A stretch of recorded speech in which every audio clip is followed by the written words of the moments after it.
Okay, so for right now, I'm not going to change anything. I'm just going to be more of a reminder of ball position and club to the ball position. You're better off with the ball more forward and the ball more closer to the toe than the heel.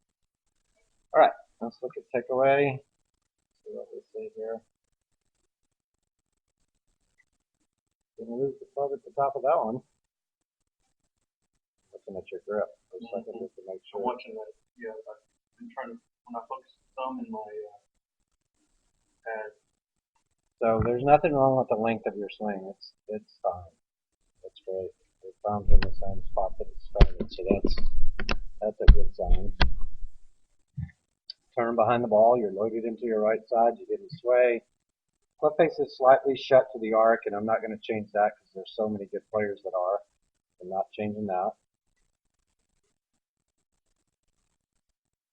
Slightly above the line on this one. I'd like to see that club hit a little bit more on the line. Coming inside here. Yeah, I'd like to see the club drop back down on a better plane than that. It's a little bit above it.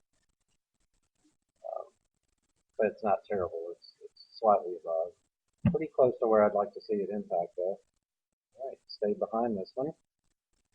Shaft and the handle gets to the ball at the same time, so that's a really good sign. That's great. All right. Left handsy, little bit of left elbow pull in. Not terrible. This is a different swing. This is a much better release of the club face. This is a little, I bet this ball is to the right. Yeah, that one fought it clear. Yeah. Now this is a better release. See the face? Yeah. That's what it should look like. That's what your arm is. This is a little bit of a pulling of the club. This is definitely a block. Head stayed perfect. You got to the ball at the right spot. You just kept dragging it. You know, the drag. Just trying to release it. Having a big hook. All right, so let's talk about path just for a second, because a lot of times if you do draw it and you're above this line, it'll go left, right? And yesterday I was trying to get you to feel like you were hitting a push draw. So to do that, let's talk about path just for a second. We got to get the path of the club to shallow out just a little bit. So I want to show you what that looks like. I'm looking for Faldo up here. I just saw it from the face on. Now I need to find it down the line. Even when we do our teaching workshops, we use Faldo quite a bit. Good ball strike. Fundamentally strong. Really good ball strike. I sat with him in the airport. He was blowing on me. Didn't make the test. So I was flying to DC, and he was in the airport. And I was giving him a hard time about his bag. So I went and said, "Hey, you know who this is? He needs to go through this before 9/11 stuff." So they let him go through, and so he was set. He came and he sat in the restaurant for about an hour, hour and a half. He signed. I have a master's bag. He signed it all up, and he was just a real quiet guy right there. Yeah, he's a good commentator. He's a good guy. I used to film him often when he was at Ledbetter's. David didn't use a lot of video when he first started, and I started this is a long time ago. This was back in the late 80s. All right, so let's watch transition. He's a little flatter at the top, but if I showed you couples, he would be more like you.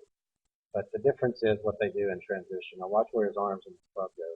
That shallows out. He goes down and more, and you're just slightly over this one. Not terribly, but just slightly over. I'd like to see that handle and that club a little bit more from the inside. Face is square though. He's going to be slightly more underneath that line. And I put the line, it's just so we're comparing apples to apples here. It's right through the right elbow. See where the line is? You're a little further away than he is. That's okay. I'm not gonna complain about that. It's the transition I want you to work on to make sure that club is getting back shallower. Shallower is more under. Skipping in the rock, whatever you feel, because if you get steep and high, you could hit a full hook. And to keep you from hitting that full hook, you'd start holding on to the face. You actually hit this one pretty good. This is the one that you drew. It just started a little bit left. Not way left, but a little bit left. All right, let's look at it from a different angle here. All right, it's 40. I have to keep talking or cut off. All right, let's go back to a face off here.